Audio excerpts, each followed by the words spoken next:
चलो बच्चों, good morning. कैसे हैं आप लोग? कैसा लग रहा है मेरा फ्रेश लुक? चिकना लग रहा हूँ मैं? अपन अपना नया चैप्टर स्टार्ट करेंगे, दैट इज मार्केट। जो बच्चे नए हैं, ये तो साइंस के थ्रू आए हैं, मैंने उनको लॉ ऑफ डिमांड के पूरे लेक्चर्स भेज दिए। और किसी को रिवीजन के लिए चाहिए होगा तो मुझे बोल देगा। और ग्लासेस सिटी के भी मैं आधे भेज चुका हूँ, आधे भेज दूंगा। ठीक है। मार्केट, ये चैप्टर बड़ा है और काम का है। 10 से 15 नंबर के क्वेश्चन आते हैं इससे, ध्यान देंगे। अपन ने पढ़े थे, वहाँ लिखा फर्स्ट चैप्टर में अपन ने पढ़े थे, people can not have all they want. आपको जो चाहिए वो सब नहीं मिल जाता, है ना। क्योंकि आपके पास रिसोर्सेज क्या होते हैं, लिमिटेड। रिसोर्सेज क्या होते हैं, लिमिटेड। और वांट्स क्या होती हैं, अनलिमिटेड।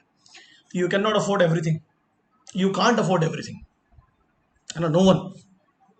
तो कुछ ऐसे गुड्स है जिसको बिना पैसे दिए भी आप अफोर्ड कर सकते हैं, कंज्यूम कर सकते हैं, उसके मजे ले सकते हैं। और वो क्या है? जीरो प्राइस गुड्स बोलते हैं उसको। Air, sunlight, free goods, available to all, available to whole society without any money exchange. Abundant है, भर भर के पड़ा हुआ अबेंडेंट है कि नहीं, सनलाइट, एयर, इनकी कोई स्कैरसिटी नहीं है। मैं बिल्कुल काटते पीटते पढ़ा रहा हूँ। इनके लिए, इनको पैदा करने के लिए आपको कोई खर्चे की भी जरूरत नहीं। क्यों सर? ये तो ऊपर वाले ने पैदा किया, हमको तो पैदा करना नहीं, हमको तो सिर्फ इसके यूज करने। अब जो इकोनॉमिक गुड्स है, क्वेश्चन आ सकता है, वो स्केर्स में है, वो उनकी कमी है ना। साइकिल की कमी है, कपड़े नहीं है, लग्जरी आइटम्स नहीं है ना। ये चीज़ों की कमी आपको दिख जाएगी। ठीक है। कंस्ट्रक्शन में बहुत स्कैरसिटी होती है बहुत सारी चीज़ों की। ठीक है। तो unlike free goods, we choose economic goods, जो पैसा देके हम खरीदते हैं। क्वेश्चन पूछ सकता है आपको कौन से फ्री गुड्स होते हैं। तो कॉमन लैंग्वेज में अगर समझे, कॉमन लैंग्वेज में अगर समझने की कोशिश करें, प्राइस का मतलब क्या होता है? वो क्वांटिटी ऑफ मनी जो हमको पे करना पड़ेगा किसी भी गुड्स और सर्विसेज को हासिल करने से पहले या हासिल करते वक्त, कि पे करना पड़ेगा कि नहीं करना पड़ेगा। तो प्राइस का मतलब क्या होता है? Purchasing power. Purchasing power of an article expressed in terms of money, expressed in terms of money. In other words क्या लिखा है? Price express the value of a thing in relation to money. Definitely, है ना। Money के रूप में आपको value जो मिलेगी वो होगा प्राइस। सिंपल है। The quantity of money which we are willing to pay, willing to exchange. इसको एक्सचेंज वैल्यू भी कहते हैं। आप बढ़ाया था मैंने यहाँ, exchange value. According to Ricardo means command over commodities in general, और power in exchange over purchasable commodity. Definitely money के बिना आप किसी भी चीज पे कमांड नहीं रख सकते। मनी एक ऐसी वन ऑफ दी मीन्स है जो गुड्स एंड सर्विसेज पर कमांड रखता है। क्योंकि अगर मनी के बिना अगर आप किसी चीज को दोगे और लोगे तो उसकी वैल्यू नहीं होती। तो money shows, money explain, money expose the value of a commodity. Understand what I am trying to say. आप लोगों के साथ 1.5 लाख रुपए का आईफोन है तो उसकी एक्सचेंज वैल्यू कितनी हाई है, तो अब लोगों को लगता है उसकी यूज वैल्यू ज्यादा है इसलिए वो खरीद रहे हैं। एग्जैक्टली। तो वैल्यू इन यूज और वैल्यू इन एक्सचेंज, ये दो इंपॉर्टेंट टर्म है जिसको मैं आपको ऑलरेडी पढ़ा चुका, मैं पढ़ाऊंगा। वैल्यू इन यूज का मतलब क्या होता है? कोई चीज हमारे कितने काम की है। कई ऐसी यूज वैल्यू चीजें जिसको हम फ्री फोकट में भी कंज्यूम करते हैं सरकार के द्वारा। आप जैसे फ्री गुड का एग्जांपल दिया, तो यूज वैल्यू है बट एक्सचेंज वैल्यू जीरो। अभी जो टेस्ट होते हैं या जो वैक्सीन आएगी अभी, कोविड वैक्सीन की, मान लो सरकार ने बोला सबको फ्री में लगाएंगे, तो उसकी यूज वैल्यू क्या हो जाएगी? 1000% बट एक्सचेंज वैल्यू क्या हो जाएगी? जीरो। गोल्ड का एग्जांपल ले लो, उसकी एक्सचेंज वैल्यू भी ज्यादा है, उसकी यूज वैल्यू भी ज्यादा है। पेट्रोल डीजल का एग्जांपल ले लो, धीरे धीरे एक्सचेंज वैल्यू बढ़ रही है, यूज वैल्यू भी धीरे धीरे बढ़ रही है, क्योंकि गाड़ियों की डिमांड बहुत ज्यादा है। अब बट वही पढ़ना, तो ये यूज वैल्यू एक्सचेंज वैल्यू काय में निकालते हो? मनी में निकालते हो, मतलब प्राइस से निकालते हो, प्राइस से कंपेयर करते हो। अब दो मोबाइल रखे आपके सामने, एक 30,000 का, एक 50,000 का। तो आप बोलोगे भाई 30,000 वाले की ये भी यूज वैल्यू वही है और आपको 30,000 में मिल रहा है, 50,000 वाले में क्यों एक्स्ट्रा पैसे खर्चा कर रहा है? तो कंपेयर कर सकते हैं ना आप, जब आपको प्राइस पता रहता है। You compare the value of two goods having same characteristic. Use value का मतलब क्या लिखा है?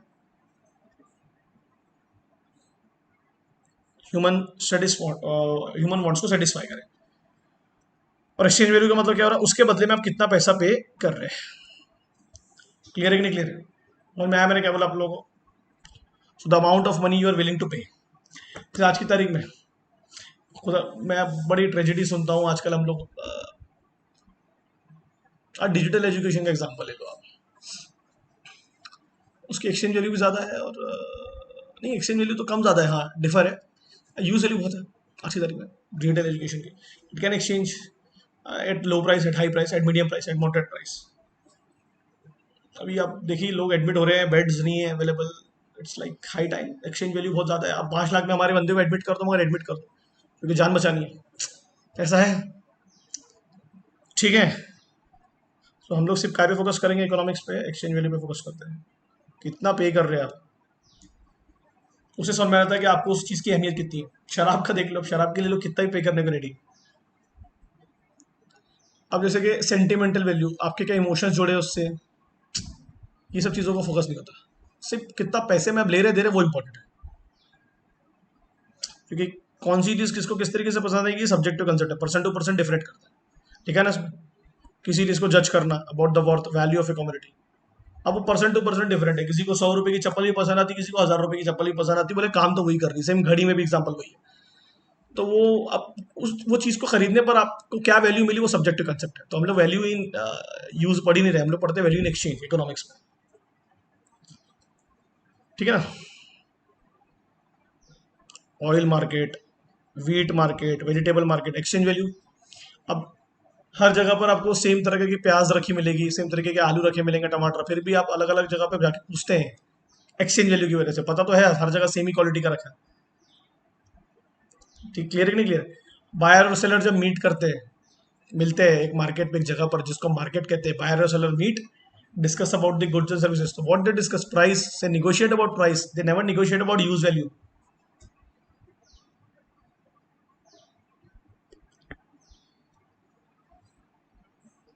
और जब प्राइस में कंपैरिजन होता तब पूछते भैया क्या फर्क है, फिर वो बताता क्वालिटी का. आप समझो मैं क्या बोल रहा हूँ. तो काम तो वही करिए, घड़ी तो अब दो जगह रखी है प्याज, दो दुकानों में, वो तो काम तो वही करेगी आपके बर्तन में आके. तो इसलिए एक्सचेंज वैल्यू की वैल्यू ज़्यादा है as compared to use value. दूसरी बात, मार्केट मतलब क्या, सोचो. थोड़ा सा मैं आगमन कर रहा हूँ बीच में, तो थोड़ा सा मेरा को एक्चुअली माइग्रेन का इशू है, हो गया है मतलब ये लैपटॉप से पढ़ा पढ़ा के, तो इसलिए थोड़ी तकलीफ है, तो बीच बीच में नज़रअंदाज करना उस चीज़ को. ठीक है. मुझे बताओ मार्केट मतलब क्या. सर मार्केट मतलब कोई स्पेसिफिक प्लेस नहीं होती, ये तो अपन ने सब ट्वेल्थ में ही पढ़े. मार्केट हर वो जगह है जहाँ पर बायर और सेलर मीट करते हैं, exchange of goods and services in terms of money. Highway भी एक मार्केट है, रास्ते पे खड़े हुए बंदे से आपने खिलौने ले लिए, फ्रूट्स ले लिए. एक गली में जो ठेले वाला आता है, ये भी एक मार्केट हो जाता है. जहाँ बायर सेलर मिले वो मार्केट. गली में एक दुकान है, वो भी एक मार्केट है. हाँ, स्पेसिफिक मार्केट स्पेसिफिक प्लेसेस पे होते हैं, जैसे कि फिश मार्केट, मीट मार्केट, लोहा market, gold market. But market कहीं भी हो सकता है, ये लिखा है ना.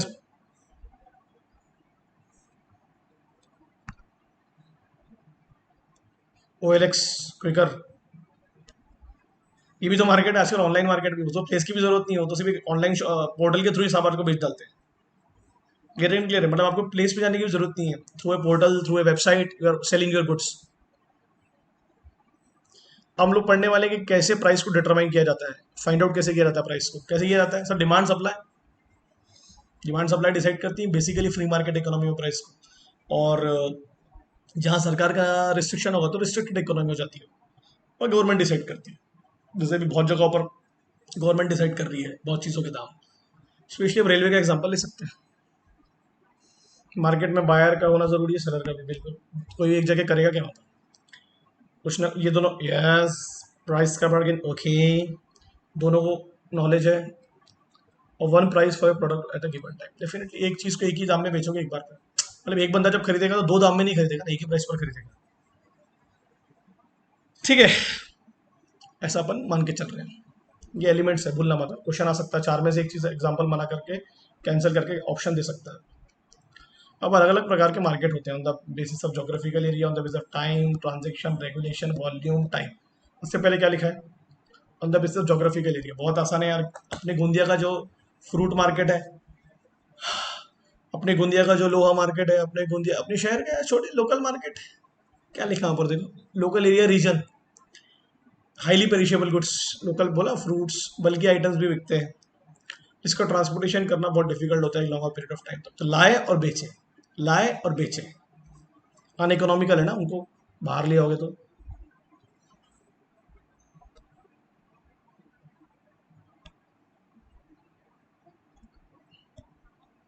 हेयर ड्रेसर्स, रिटेलर्स, कई कई आप शहरों में जाएंगे तो आपको हेयर ड्रेसर की एक अलग लाइन दिखेगी, ये छोटे छोटे से रेस्टोरेंट्स की अलग लाइन दिखेगी, वो बल्कि चीज़ है ना, उसको लेके घूमते रहोगे पूरे स्टेट भर में, नहीं जा सकते। होता है ना लोकल भैया, खाने का मार्केट कहाँ पर है किसी जगह पर, लोकल मार्केट बोलते हैं उसको, इंदौर लोकल मार्केट। वो दुकान वाले के दुनिया भर में माल बेचते हैं, नहीं इंदौर में बेचते हैं, दुनिया के लोग वहाँ आके खाते हैं। छप्पन भोग गली है शायद मेरे ख्याल से, खाऊ गली ऐसे कुछ है ना, वो लोकल मार्केट हो गया वहाँ का। जैसे मैं बुरहानपुर जाता हूँ या मैं अपन रायपुर जाते हैं, रायपुर में एक जगह है, एक दो जगह है खाने पीने की, तो वो लोकल मार्केट हो गया। वहाँ के लोग कोई फॉरेन में थोड़ा ना बेच रहे हैं माल, या मुंबई दिल्ली थोड़ा ना बेच रहे हैं, खाने पीने का मार्केट। रीजनल मार्केट एक पर्टिकुलर रीजन को कवर करते हैं, जैसे Vidarbha region, south north east west. संतरा मार्केट हो गया अपना, parts of state, cluster of states, कुछ हिस्से कवर कर रहे हैं। नेशनल मार्केट, आगरा का पेठा खाए में आएगा, सर वो रीजनल ही होगा, कुछ कुछ जगहों पर खाया पिया जाता है, हम लाते हैं खरीद के, बट हमारा मिलता नहीं है, तो आगरा का पेठा जा जाएगा इसमें। तुम्हारा वो संगमरमर हो जाता है, मार्बल, वो भी रीजनल मार्केट ही एक प्रकार का है, कुछ पर्टिकुलर रीजन में ज्यादा है, जैसे राजस्थान हो गया, एमपी साइड में हो गया।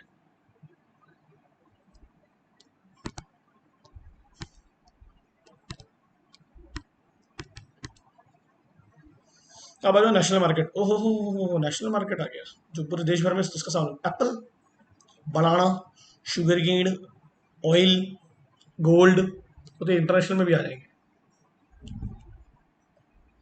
है ना। हिंदी बुक्स में हैव नेशनल मार्केट, डेफिनेटली।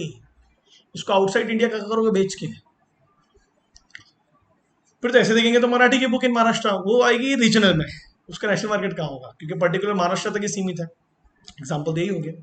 कुछ टेलीकम्युनिकेशन भी है जो रीजनल है, जैसे आप महाराष्ट्र में जाओ ना, तो वहां पर कुछ अलग ही चलता है टेलीकम्युनिकेशन का टावर, नाम मेरे को नाम याद नहीं आ रहा, कुछ अलग ही नाम था उसका।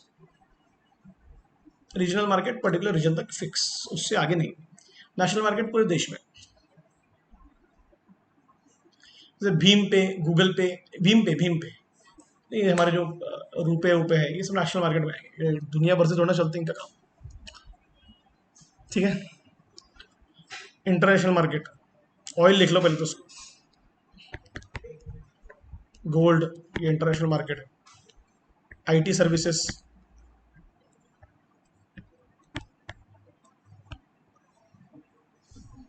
गोल्ड सिल्वर लिखा है वहां पर, मैंने आपको ऑयल का एग्जांपल भी दे दिया, फ्यूल का। कुछ पेरिशेबल गुड्स भी हैं इसमें जो इंटरनेशनल मार्केट में बेचे और खरीदे जाते हैं on the basis of time. Very short period market, perishable goods या सीजनल गुड्स या फेस्टिवल के हिसाब से, ओकेजन के हिसाब से, 4 दिन का मार्केट, 6 दिन का मार्केट, 8 दिन का मार्केट, राखी का मार्केट, कलर का मार्केट, पटाखे का मार्केट, सेवई का मार्केट, समझो मैं क्या बोल रहा हूँ आपको।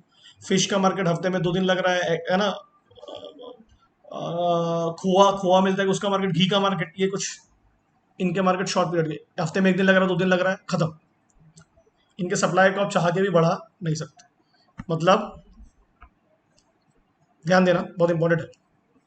ये सप्लाई, ये डिमांड है, अब डिमांड कितनी हो जाए सप्लाई उतनी रहेगा, कहाँ से बढ़ाओगे आप,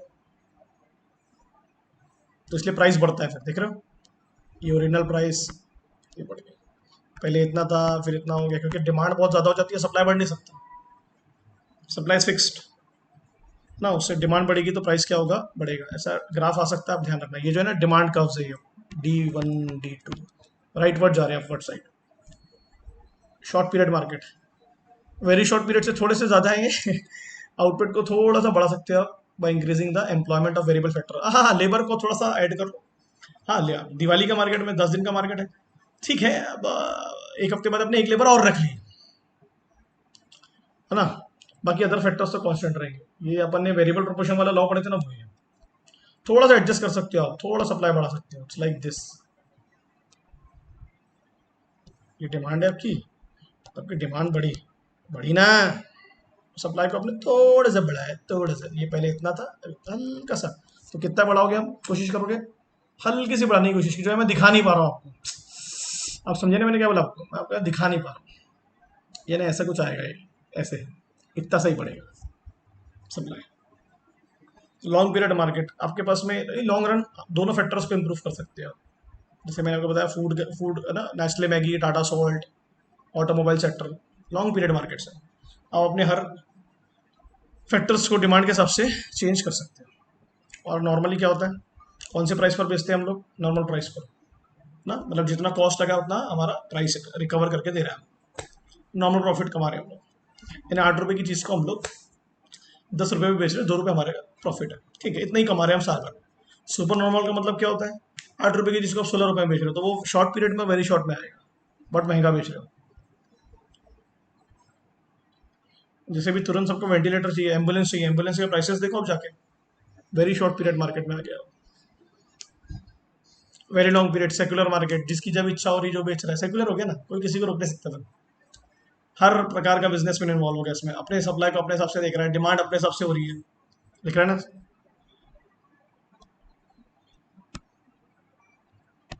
सब अपने हिसाब से चेंज हो गया। इसका टाइम पीरियड होता है, इट्स लाइक 3 साल 4 साल 5 साल, लिख लेंगे आप। लॉन्ग पीरियड का 1 साल, up to 1 year. Short period का डेज वीक्स मंथ्स, और ये तो कुछ particular day.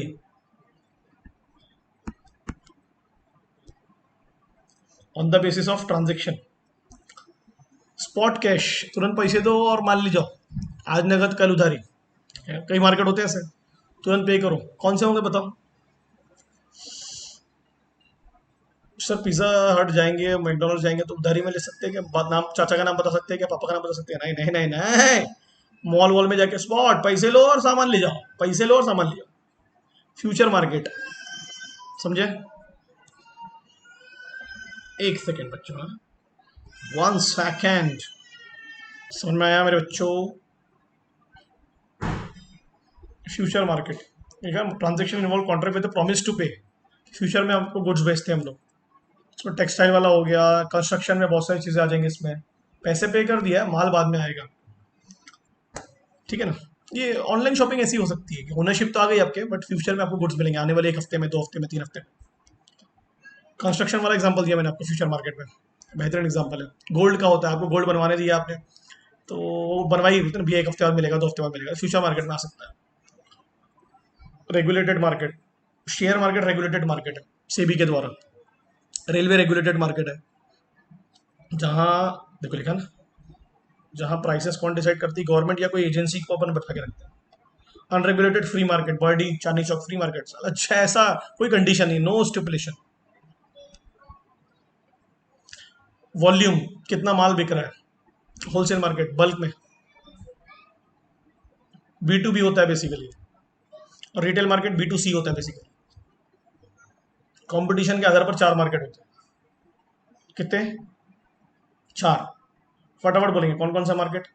Perfect competition market, जहां पर ध्यान देना, जहां लिख लेना अपनी कॉपी में, large number of seller selling homogeneous goods at uniform prices to the large number of buyers. बहुत सारे सेलर एक ही प्रकार की चीज बेच रहे हैं एक ही दाम पर, क्योंकि एक ही प्रकार की है, एक ही जगह से आई है, इसलिए दाम भी सेम है। एक ही जगह से बेच रहे हैं इसलिए दाम भी सेम है। एक ही प्रकार की चीज है तो एडवर्टीजमेंट नहीं कर सकते, इसलिए प्राइस सेम है। परफेक्ट मार्केट एग्जिस्ट नहीं करता, परफेक्ट चीज एग्जिस्ट कर ही नहीं सकती, बट उसके कुछ फीचर्स कुछ मार्केट में है, जैसे कि बर्डी चांदनी चौक का एग्जांपल दिया था, फिश मार्केट का एग्जांपल दिया था, एक ही जगह से लाया, एक ही जगह पर बेचा, इसलिए प्राइस भी क्या है, सेम। होमोजीनियस गुड्स, संतरा मार्केट का एग्जांपल दिया था।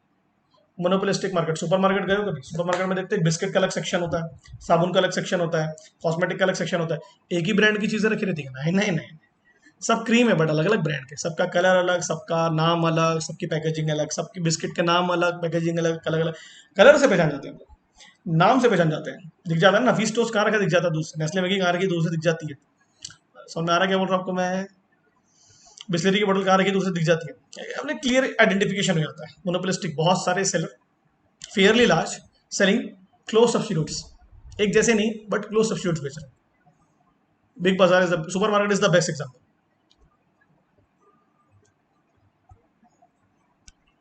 डिफरेंशिएटेड प्रोडक्ट मतलब डिफरेंशिएटेड प्रोडक्ट नहीं बोल रहा है वो, मतलब सभी साबुन बेच रहे हैं बट सबका ब्रांड अलग है, सबका कलर अलग है, सबकी पैकेजिंग अलग है, इस तरीके से इन terms of quality, size, brand. Monopoly railway, सबसे बेस्ट एग्जांपल, अपने हिसाब से अपना प्राइस डिसाइड कर रहे हैं, नेस्ले मैगी एप्पल अपने हिसाब से अपना प्राइस डिसाइड कर रहे हैं, कोई रोकने टोकने वाला नहीं, कोई पूछने वाला नहीं, अपने हिसाब से। डॉक्टर, लॉयर, टीचर्स दूसरे शहर जा रहे हैं तो अलग प्राइस ले रहे हैं, अपने शहर में पढ़ा रहे तो अलग प्राइस ले रहे हैं, गरीब से अलग, अमीर से अलग, ये बच्चे से अलग, वो बच्चे से अलग, ये पेशेंट से अलग, वो पेशेंट से अलग, डिस्क्रिमिनेशन बोलते हैं इसको प्राइस में।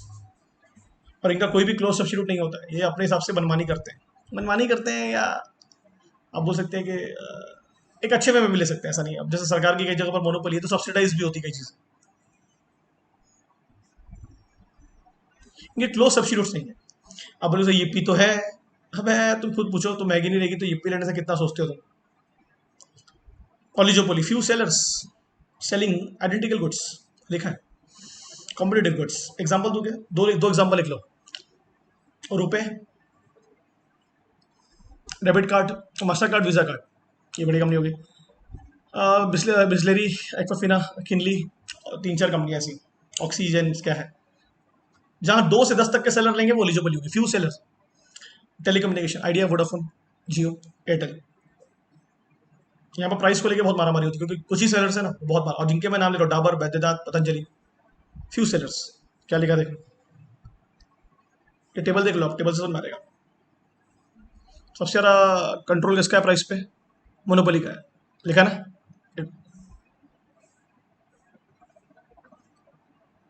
सबसे कम किसका है?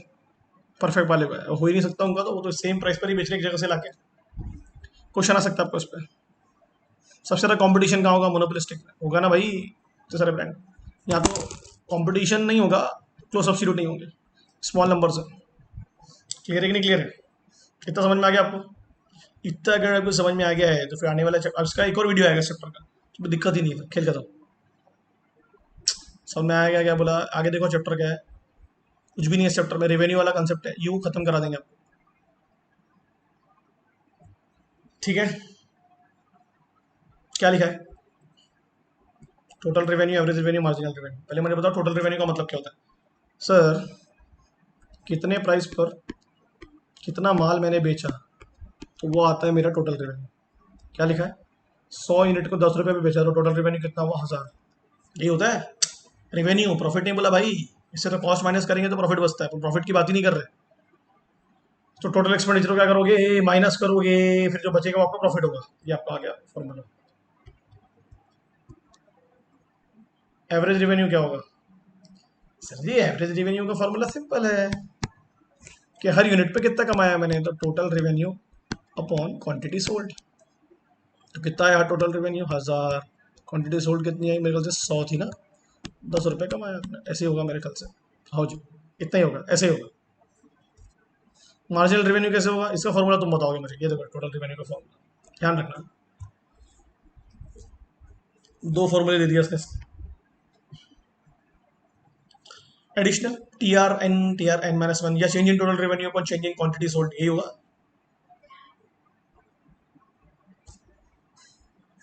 ये देखो ये, तो पहले क्या लिखा है उसमें कि आप 1000 रुपये पहले कमा रहे थे 100 यूनिट बेच के, अब आपने 1200 कमाए 101 यूनिट बेच के। तो 101 वाली यूनिट पे कितना पैसा कमाया आपने? 1200 माइनस 1000, 200 रुपये कमाए। अब आपने प्रोडक्शन को और बढ़ाओगे आप, क्योंकि अच्छा खासा पैसा कमा रहे हो ना, 200 रुपये भर भर के डिमांड है। और मार्जिनल रेवेन्यू ऐड किसमें करेगा? टोटल रेवेन्यू का फॉर्मूला तो ये होता है, टी आर कैसे निकालते हैं अपन, P into Q R, quantity sold हुआ, बट टी आर बढ़ेगा कम कैसे होगा? मार्जिनल रेवेन्यू से। हर एडिशनल यूनिट को बेचने से टी आर पे फर्क आएगा। ये तो आपको पता है, डेल्टा मतलब स्मॉल चेंज। एक और फॉर्मूला है इसका, ये कैसे निकाला मैंने आपको समझाना। चेंज आया तो new total revenue minus old total revenue. तो न्यू कितना? 1200, पुराना कितना है? 1000, कितना आ गया? 200। और क्वांटिटी सोल्ड भी क्या होगा? 100, एक माइनस 100, एक क्वांटिटी। ये आपके सामने आ गया। ये बहुत ही अच्छा है यार, ये बहुत ही ईजी है। और पहली यूनिट पर आपका टोटल रेवेन्यू 10 रुपये है, तो एवरेज भी 10 होगा, मार्जिनल भी 10 होगा, ये तो तय है। इसको तो कोई सोचने की जरूरत ही नहीं है। अब दूसरी यूनिट बेचने पर ध्यान देना, बहुत इंपॉर्टेंट है, समझना। दूसरी यूनिट बेचने पर आपको 8 रुपये आए, तो दोनों पे कितने आएंगे? 18। भाई मार्जिनल तो ऐसे निकलेगा। टी आर कैसे निकलता है? अपन MR1, MR2, है ना, डेटा डेटा MRN। और एवरेज कैसे निकलेगा? सर जी, पहले ना ये 10/1, 10, 18/2, 9, T R upon number of units, ये होता है ना फॉर्मूला। आगे बढ़ाते जाओ, marginal revenue goes on diminishing. हो सकता है डिमांड ना हो सकता, कॉस्ट बढ़ रहा हो, कुछ भी रीजन हो सकते हैं, देखते जाओ देखते जाओ। गुड्स का प्राइस कितना है पहले देख लो। प्राइस कहीं लिखा है क्या? प्राइस कहीं लिखा है क्या? Column 3 shows average revenue which is nothing but price per unit.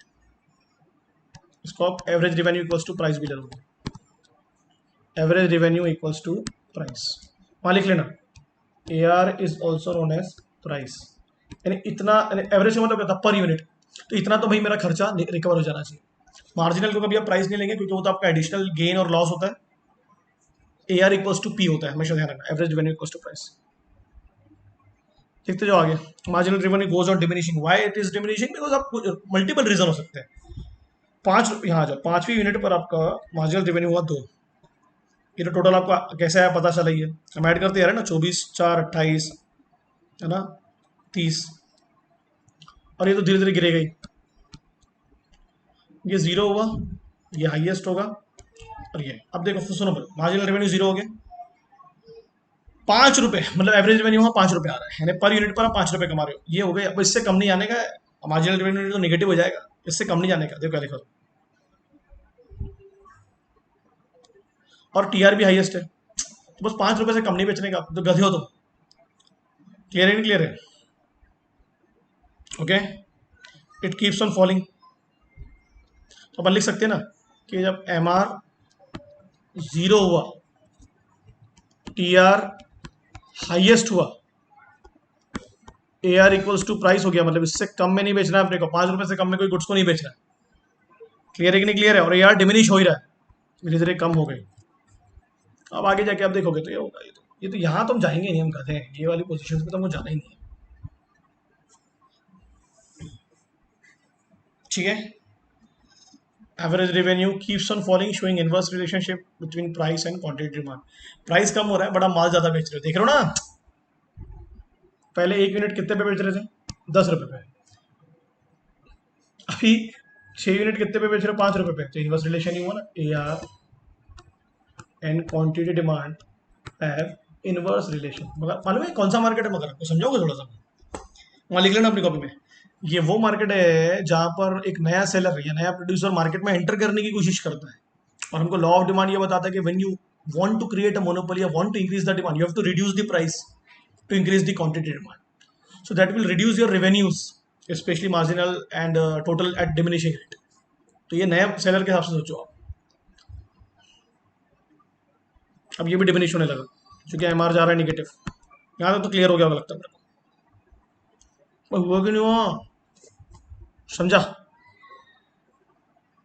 ये टेबल आपको समझ में आ जाएगा। D T R and D change in Q indicate the slope of total revenue curve.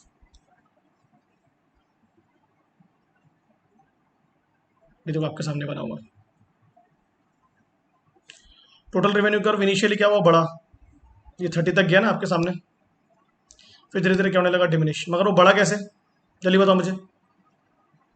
जब एम आर जीरो हुआ, टोटल रेवेन्यू अपने highest पे था, देखो आपके सामने बनाया है वो डायग्राम्स में, और ए आर उस वक्त अपने हाफ वे पे था। यहाँ लिख लेना, 5 रुपए हो गया था ना, हाफ वे। ये क्वेश्चन पूछ सकता है आपसे। और जब टी आर एम आर जब निगेटिव हो गया तो टी आर भी डिमिनिश होने लगा, और ये भी। अब आपने एक चीज गौर की डायग्राम में कि एम आर और ए आर दोनों इनिशियली 10-10 थे, फिर आप अगर गौर करेंगे तो दोनों के बीच में गैप बढ़ते गया, 1 का 2 का 3 का, देख रहे हो? बट दोनों डिमिनिश हो रहे हैं, बट एमआर की गिरने की स्पीड ज्यादा है। मैंने बताया था आपको, जो मार्जिनल होता है बढ़ता भी तेजी से, गिरता भी तेजी से। ठीक है, यहां तक समझा आपको? ये अंडरलाइन कर लेंगे आप। क्यों गिर रहा है रेवेन्यू कर्व? क्यों गिर रहे हैं? क्योंकि इनवर्स रिलेशन है, प्राइस कम करके हम डिमांड को बढ़ाना चाह रहे हैं। तो डिमांड बढ़ तो रही है, टोटल रेवेन्यू तो बढ़ रहा है, बट आपका पर रेवेन्यू और मार्जिनल रेवेन्यू कम हो रहा है। मतलब ओवरऑल कॉमोडिटी तो आपकी ज्यादा बिक रही है, बट एवरेज रेवेन्यू और मार्जिनल रेवेन्यू कम करके। डायग्राम समझा? समझ लो ना आप। इनिशियल लेवल पर सब 10 है, तो यहाँ 10 ले लो टोटल का, और यहाँ 10 ले लो आप एवरेज और उसका। अलग अलग ग्राफ है। इनिशियल लेवल पे तो दोनों सेम थे, एवरेज और मार्जिनल। धीरे धीरे गैप बढ़ते गया, ये गैप दिख रहा है। और जब एम आर जीरो हुआ तो टी आर अपने हाईएस्ट पे था, तो टी आर को यहाँ से निकाला अपन ने 30। तो एम आर जब जीरो होता है, टी आर अपने हाईएस्ट पे होगा। होगा कि नहीं होगा? ग्राफ देखिए अच्छा है। और जो डिमांड कर्व कभी टच करता है करे एक्स एक्सेस को? नहीं sir, demand curve never become zero. तो अब एक और चीज नहीं बता रहा हूँ, नई चीज आपको, average revenue is also known as demand curve. ध्यान रखना कि इतनी डिमांड है अपनी, इतना माल अपने को बेचना है इतने प्राइस पर, डिमांड करके भी जीरो नहीं होता। और उसको एक और नाम दिया अपने, प्राइस भी कहते हैं, A R equal to price, इतने पर आपको बेचना है। मार्जिनल रेवेन्यू को आप डिमांड कर इसलिए नहीं कहेंगे क्योंकि वो निगेटिव हो गया, डिमांड निगेटिव नहीं साइड नहीं आती, इसलिए वहां तक जाएगा ही नहीं सेलर। कर समझा? ये ऐसा क्यों जा रहा पॉजिटिव? क्योंकि सर पॉजिटिव रिलेशन ही था ना, प्राइस कम हो रहा था बट टोटल रेवेन्यू कर्व बढ़ रहा था। देखो ना, तो क्वांटिटी डिमांड से उसका रिलेशन कैसा था? पॉजिटिव था कि नहीं था? क्वांटिटी डिमांड भी बढ़ रही है, सॉरी यूनिट्स भी बढ़ रहे हैं और टोटल रेवेन्यू भी बढ़ रहा है, पॉजिटिव रिलेशन। बाकी लोगों से नेगेटिव रिलेशन था, इसलिए कौन सा स्लोप आया? Negative slope. तो क्वांटिटी सोल्ड तो बढ़ रही है, ये भी बढ़ रहा है बट डिमिनिशिंग रेट पर। क्लियर है कि नहीं क्लियर है भाई? ये गैप क्यों आया दोनों के पीछे गैप? क्योंकि मार्जिनल रेवेन्यू और एवरेज रेवेन्यू में मार्जिनल रेवेन्यू बढ़ता भी तेजी से, गिरता भी तेजी से।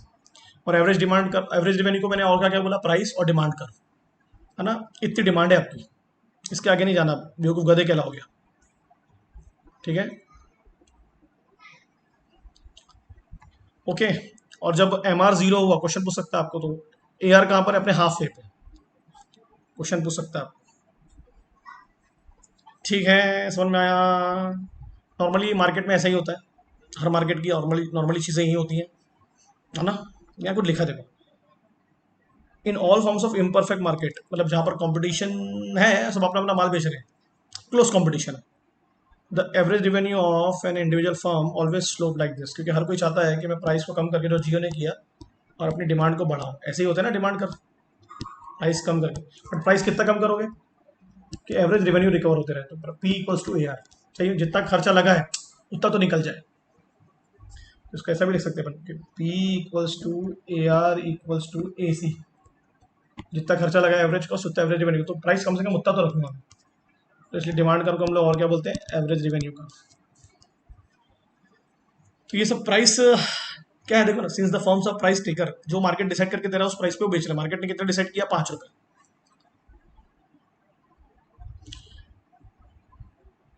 और जो परफेक्टली इलास्टिक एवरेज रेवेन्यू का, what is perfectly elastic? Burdi, Chandni Chowk, constant average revenue रहता है, ये प्राइस कांस्टेंट है। यहाँ पर प्राइस चेंज हो रहा है ना, अपन मार्केट में घुस रहे हैं, मोनोपोली क्रिएट करने की कोशिश कर रहे हैं, अब बाकी लोग भी है मार्केट में, उनसे कम्पीट भी करना है, जियो का एग्जांपल। तो ये इम्परफेक्ट मार्केट है। जो परफेक्ट मार्केट्स होते हैं वहां पर एक ही प्राइस पे एक ही चीज को अलग अलग लोग बेच रहे हैं, बट एक ही प्राइस पर। मैंने आपको संतरा मार्केट का एग्जांपल दिया, तो वहां ग्राफ कुछ अलग आएगा। कैसा आ रहा है ग्राफ देखो, ये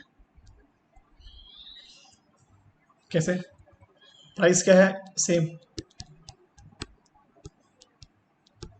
कैसे? 2 रुपए पे बिक रही है ना हर चीज, तो प्राइस को अपन और क्या बोलते हैं? एवरेज रेवेन्यू, तो वो भी सेम रहेगा। ध्यान देना, तो यहाँ लिख रहे प्राइस इक्वल्स टू लिखा ना, ये परफेक्टली इलास्टिक डिमांड कर वाला जो है। अब टोटल रेवेन्यू क्या आएगा सर? यूनिट से निकालते हैं, तो क्वांटिटी, 2 रुपए की एक यूनिट बेचा, कितना आएगा? 2 रुपए। 2 रुपए की 2 यूनिट बेचा, कितना आएगा? 4 रुपए। 6 रुपए। टोटल रेवेन्यू तो बढ़ रहा है। अब मार्जिनल निकालेंगे, मार्जिनल कैसे आएगी? टी आर का न्यू और पुराने वाले से माइनस करेंगे, तो 4 - 2 2, फिर 6 - 4 2, फिर 2, फिर 2, फिर 2। तो व्हाट इज दैट मीन कि परफेक्ट मार्केट में price equals to A R equals to M R, जो आपके सामने मैंने निकाल के दिखाया। कौन से मार्केट की बात कर रहे हैं? परफेक्टली इलास्टिक मार्केट, जहाँ पर बहुत सारे सेलर एक ही प्रकार के गुड्स को एक ही दाम में बेच रहे हैं। और टोटल रेवेन्यू कैसा हो रहा है? बढ़ रहा है। बढ़ रहा है कि नहीं बढ़ रहा है? टोटल रेवेन्यू कर्व कैसा आएगा? मेरे ख्याल से नीचे देना चाहिए, दिया है क्या? नहीं, यहाँ नहीं दिया, तो मैं बना देता हूँ आपके सामने। टोटल रेवेन्यू कर्व कैसा आएगा? यहाँ पर ऐसा, that is T R in perfect market, positive slope होता है। क्या बोलते हैं? Positive slope. और ये कौन सा कर्व हुआ? हॉरिजेंटल हुआ कि नहीं हुआ परफेक्ट मार्केट में? A R equals to M R equals to price. यहाँ 2 रुपए लिख सकते हैं, ये 2 रुपए होगा। इतना समझा आपको? इतना समझ गया तो फिर खींच खत्म है, फिर तो कोई दिक्कत वाली बात ही नहीं है। ओके। चलो बढ़िया है। इतना करने के बाद में मुझे बताना आप, इम्परफेक्ट मार्केट में मार्जिनल रेवेन्यू गिरेगा, ये क्यों क्यों हो रहा है ऐसा आपको पता है? आपको मोनोपोली क्रिएट करनी है या कंपटीशन में हो? ये कॉम्पिटिटिव मार्केट है, मतलब आपको घुसने नहीं मिल रहा इतनी आसानी से। और जहाँ परफेक्ट कंपटीशन होगा वहाँ दिक्कत ही नहीं है, वहाँ तो आपको सेम प्राइस पर ही गुड्स को बेचना है। तो कर्व में फर्क है। तो ये जो अपन ने कर्व बनाया ऊपर का, जो ऊपर के कर्व बनाए, जब ये जो पढ़े ना, ये हो गया आपका उसका परफेक्ट मार्केट का, बिल्कुल स्ट्रेट। हुआ कि नहीं हुआ? चलो ये फिनिश कर दिया अपन ने। ओके, और ये हो गया आपका 30 टोटल रेवेन्यू था।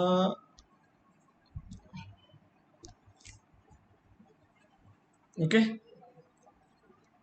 ये कर्व भी समझ में आ गया, ये कर्व भी समझ में आ गया, ये डायग्राम भी समझ में आ गया आपको। आए कि नहीं आया डायग्राम समझ में? जो भी चीज़ें लिखा रहा हूँ उसको लिखते जाने में, ठीक है? चलो ठीक है।